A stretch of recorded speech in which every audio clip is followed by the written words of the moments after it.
Gasoline is proudly brought to you by the following sponsors.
Well, viewers, I've got a huge soft spot for these early 70 Barracudas here. They're a fantastic looking car and a sensational body style too. I reckon one of the toughest looking muscle cars of that period.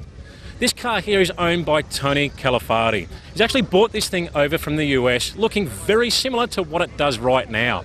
It's a factory 340 car too. A standard 340 small block Mopar V8, but those things were very tough internally and performed incredibly well, even in standard form. It's also backed by a 727 Torque Flight Trans. The other thing he's done too is he's lowered the car, sat it on the deck and put these massively huge 20-inch wheels on it with massive, again, Brembo brakes on it. So the thing will stop on a dime. There's a huge history with these cars when it comes to motorsport too. The Trans Am version of these Plymouth Barracudas was also a great looking car. The AAR Cuda. They came out factory with a 340 six-pack engine. They actually had 3 two-barrel carburetors on them, and they were unreal. They screamed. They actually had to limit them to 300 cubic inches to comply with the class in the Trans Am series. They revved the daylights out of them with people like Dan Gurney at the wheel and looked sensational on the track too. What a car.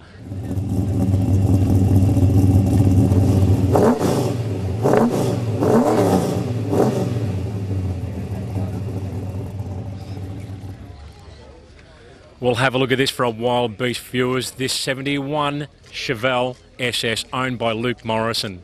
She's a little bit different to your everyday Chevelle too. It sports an absolutely humongous 598 cubic inch Chevy big block engine making 736 horsepower along with 700 foot-pound of torque. This thing would pull 3 buildings down. It'd be sensational. It's topped with a 950 CFM carb because you need plenty of air into that engine. Could probably even go bigger if the truth be known. It's also backed by a very tough turbo 400 trans and a 9-inch Curry rear end. believe me, you'd need that drivetrain because she'd snap everything else like a twig.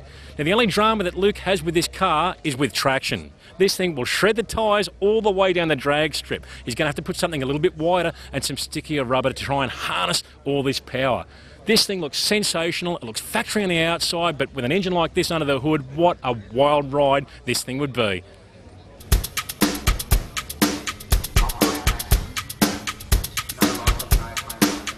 Have a look at this for a bit of early 60s muscle. This Plymouth 64 Sports Fury Coupe.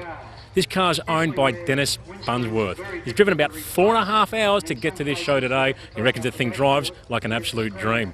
There's a bit of history with this car. It was actually brought over from the US in the mid-60s. Had a 426 Hemi planted under the hood, and a gentleman by the name of Ronnie Hooks piloted this car at the drag strip for many years. It was then sold to someone in a regional area and sat around for a long, long time. Now, Dennis actually bought this car and ended up slotting a 440 Mopar big block in it with 413 heads and a max wedge cross ram intake manifold with twin 500 Edelbrock carbs. She's got a 727 trans and it's also running a 9-inch rear end with 325 gears. She'd certainly be a great old bit of nostalgic weaponry to drive on the street.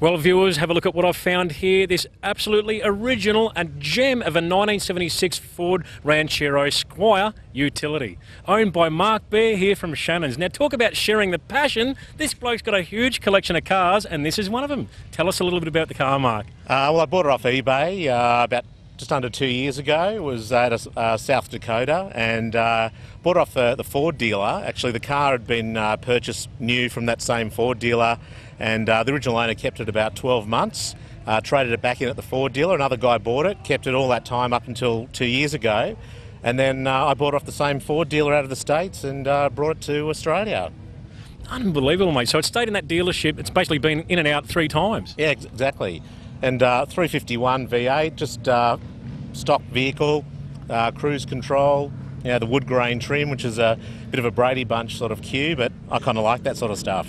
Now, mate, I can't believe how original this car is. Even in the rear tray, it looks like it's hardly been used. Yeah, I mean, I still use it as a ute, not every day, on special occasions, because it is club registered, but if I have to go and pick some lumber up or something like that, I'll certainly use the ute for that purpose. So it's great. It's a great thing. We'll talk about a gem, mate. It's really great seeing you sharing that passion. When you do work at Shannons, you're into cars. Definitely no doubt about it. Thanks for talking to us. Thanks, Glenn. Thanks very much.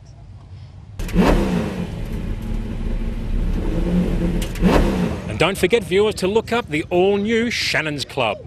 Shannons Club is a huge site. It's like a hub for enthusiasts. You jump on there. You can start your own garage, put pictures of your cars up there, stories of your cars, videos, you name it. You'll see people like myself on there, Jim Richards. Click onto our garages and check out some of our machines and some of our past machines. It's an incredible site. It's growing every day, so get onto it and have a ball.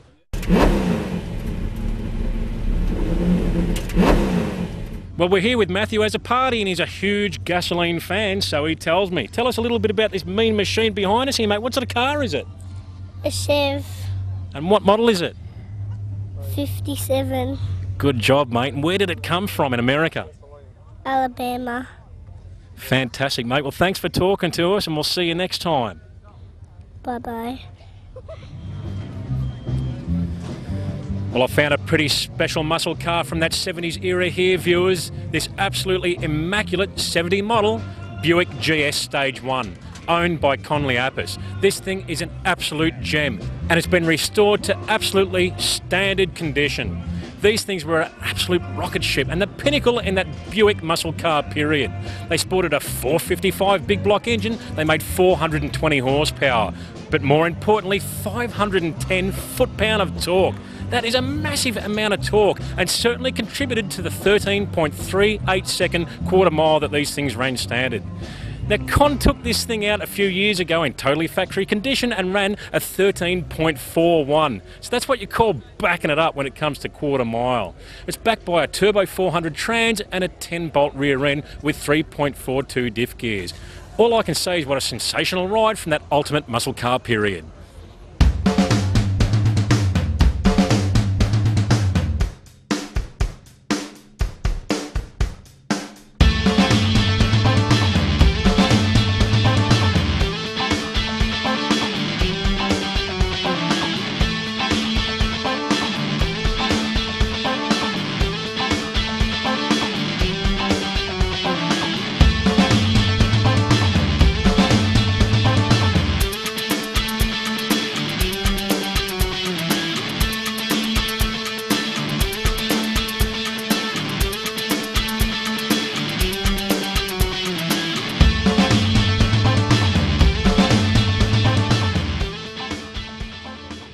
This is what I call a collection of early Chevys, one like I've never seen before, owned by Theo and Vicky Ginginis.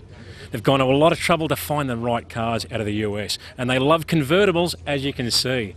Starting with this absolutely immaculate 55 Chevy convertible down there with a 265 small block V8. She's an absolutely beautiful thing. Then moving on to this absolutely immaculate 57 Chevy here. This thing sports a 283 with dual 4-barrels, so she's got a bit of a performance option happening there. Absolutely brand new condition throughout this car. This one that I'm actually sitting in front of here is a 58 Chevy convertible, a very, very rare car. It's not too often you'd see one of these things in Australia, but this sports something very interesting under the hood. It's actually one of the turbo thrust 348 cubic inch big block engines that is said to have started the performance era throughout that late 50s, early 60s period. They were a bit of a mean machine. They had 3 2-barrel carburetors, 9.5 to 1 compression, a solid camshaft with extra lift, and 315 horsepower. They were a great thing and performed extremely well in the day. I've got to say one thing, I'd be very happy to have these 3 cars sit in my shed.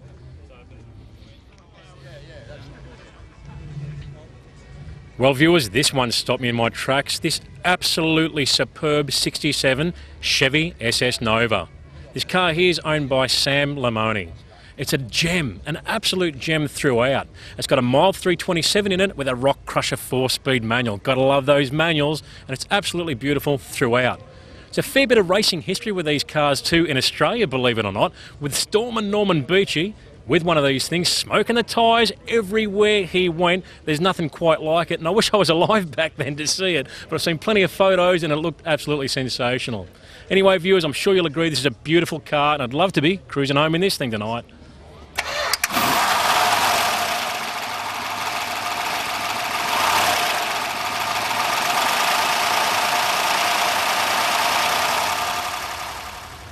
Well, viewers, this is where it all started for the Dodge Charger back in 1966, this first generation model here.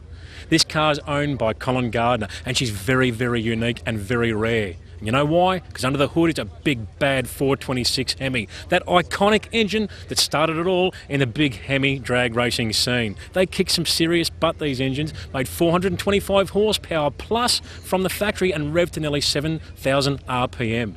These things used to run a 14-second quarter mile on these little cheese cutter skinny tyres, but it's reported that back in the day, put some wider, stickier rubber on them, the things popped into a 12-second quarter, absolutely stock. This car here is backed by a 727 trans and an 8 3/4 rear end. Colin's put a slightly lower diff ratio on the car because he loves to have that little bit of acceleration off the line added to what it already had. Other than that, the car is totally factory stock. Try and find one of these things down your local supermarket in the car park. You'll never do it. Believe me, she's a rare, rare machine. Well, viewers, talk about lucky. See this car here? That Chevy Nova we just looked at before, the same guy owns this one as well. Sam Lamana, what a lucky, lucky bloke. This beautiful 69 SS Chevelle here.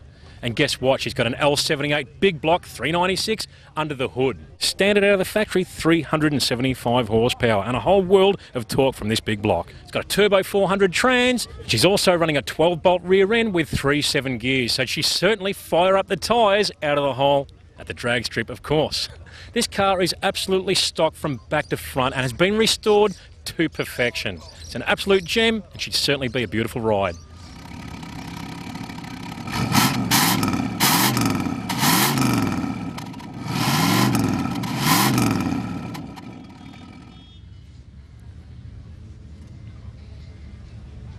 We'll have a look at what I've found here. A beautiful little 1963 Falcon Sprint, straight out of the US.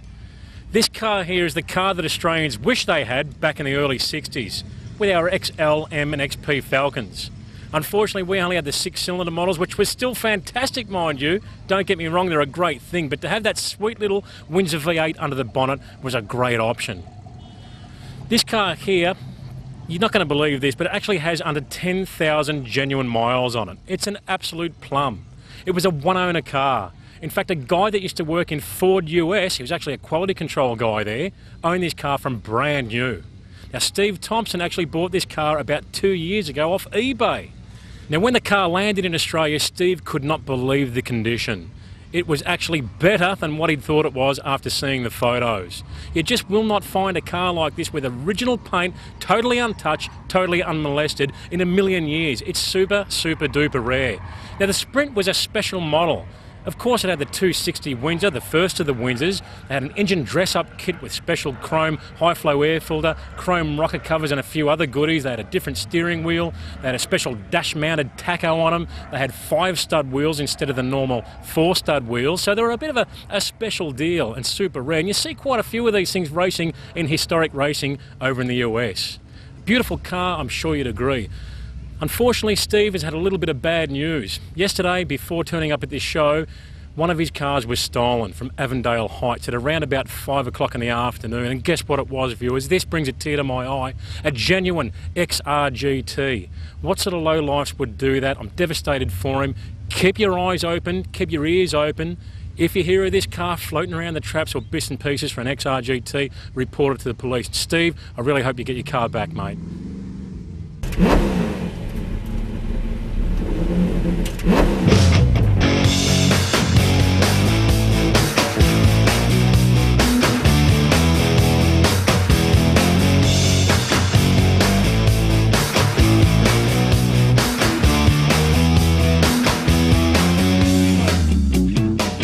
Well, here we are back at Rocket Industries once again, so let's go inside and take a look around.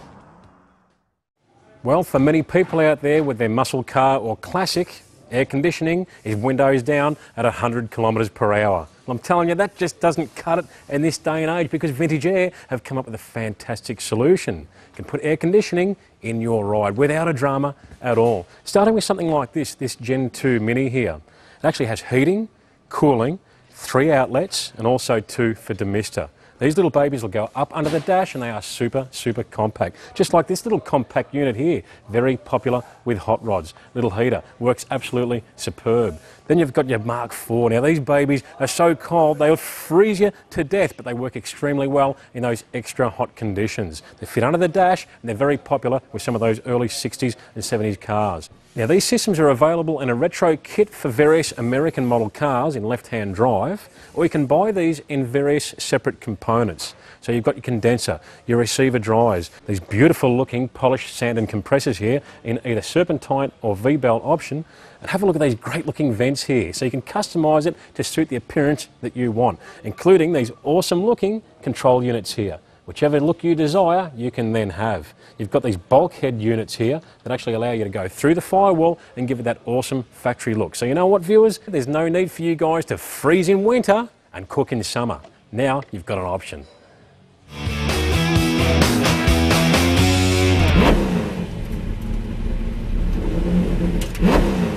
You're watching Gasolene. Well, it's no secret that I'm a bit of a Mustang fan. I've owned the odd Mustang over the years, and I really like the look of this beautiful little 65 Fastback owned by Susan Thumer. It looks spectacular in this yellow with the white stripe work, I'm sure you'll agree. You know what I like too? These wheels. They're actually a style steel wheel, like used on the early Mustangs as a factory option, but they're in 17-inch diameter. Very unique. It's packed full of very angry stroke 347 Windsor with a top-loader gearbox and a 9-inch down the rear end. She'd certainly be one muscular little Mustang to drive this thing. I'd certainly be happy to have it. Now, what can you tell us about these? Are Well, there's definitely no shortage of muscle cars here at Flemington. How could I walk past this absolutely sensational looking 68 SS Camaro here, owned by Mick Angie. And she's a wild machine too, sporting a 496 cube big block engine with 645 horsepower, along with 585 foot-pound of torque. She's got the ever so reliable power glide back behind it. Those things are a great trans. They're light, they're strong. Only 2 gears, but when you've got that much torque, it doesn't matter. You'll just ride that wave of torque. She's got a 9-inch rear end, just super tough. The whole car has been restored from the ground up. It's absolutely superb, and boy, would she hammer.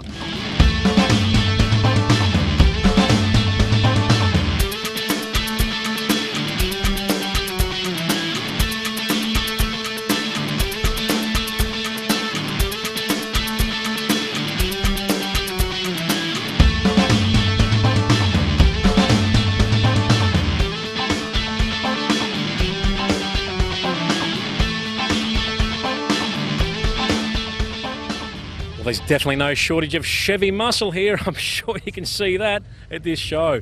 This beautiful 70 model SS Chevelle, an absolute gem, and a factory LS5 454 big block car, the Turbo 400 and a 3.5 rear end and the almighty 12 bolt. This car has been restored from top to bottom, and it's an absolute work of art. The engine's been slightly modified. She's not quite stock. It makes 550 horsepower and a heap of torque. It's a beautiful car and looks like brand new, just like she'd rolled out of the showroom floor. Well, viewers, look at what I've found here. A sweet little black 55 Ford Thunderbird, owned by Ray Palmer here. What a car, mate. Tell us a little bit about it. Thank you. Yes, well, it's a Ridgy-Dig 55 Thunderbird. It's all... it was 2 years in the making, all restored, all back to original. It's even got 6-volt electrical system in it. The clock works, the radio works. The whole thing is just like a new car. And what engine configuration does it have? It's a Y block, obviously. Yeah, it's a 292 Y block with a 2-speed air-cooled auto. Yeah, so all original drivetrain. Yeah. And they tell me that the early Thunderbirds shared a bit of componentry with a custom line, or a bit of styling sort of similarity. Is that true? Well, you only need to stand back and look at it, and it's sort of a mini custom line. Yeah, a little bit harder to get in and out of, and I'm pretty short. So, but yeah, look, you could see the features are a custom line all over, 55 custom line all over. Yeah. Well, great, mate. Fantastic little car. I'm very envious, and thanks for talking to us. Thank you. Thank you. Thank you.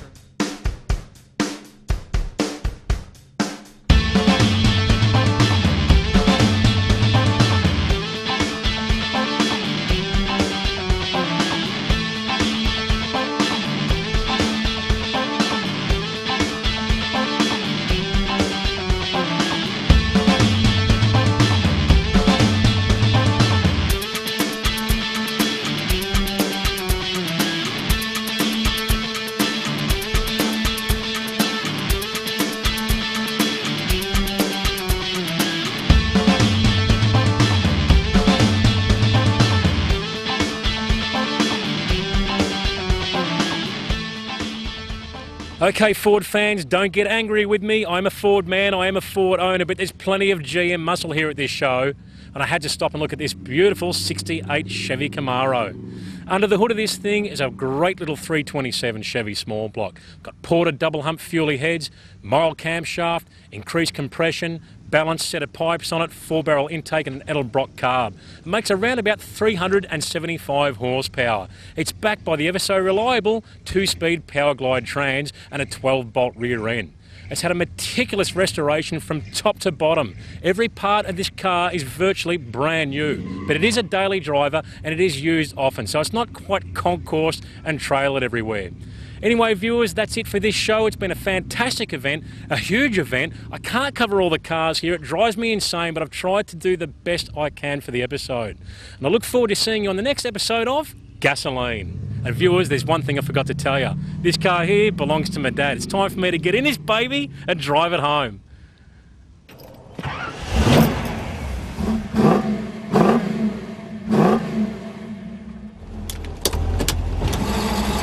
We'll see you next time.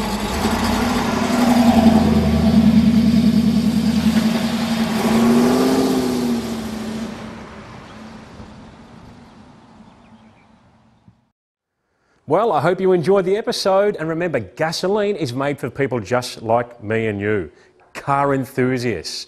And to keep the dream alive, we need as many people tuning in as possible. Spread the word. Tell people at car shows. Jump on car forums. Tell your mates. And remember, we're Australia-wide now. So it's 74 metro and 64 regional on 4Me. We love doing this show, and we need your help to keep it alive. Anyway, I better get back to working on Project Warhorse, or she'll never get finished.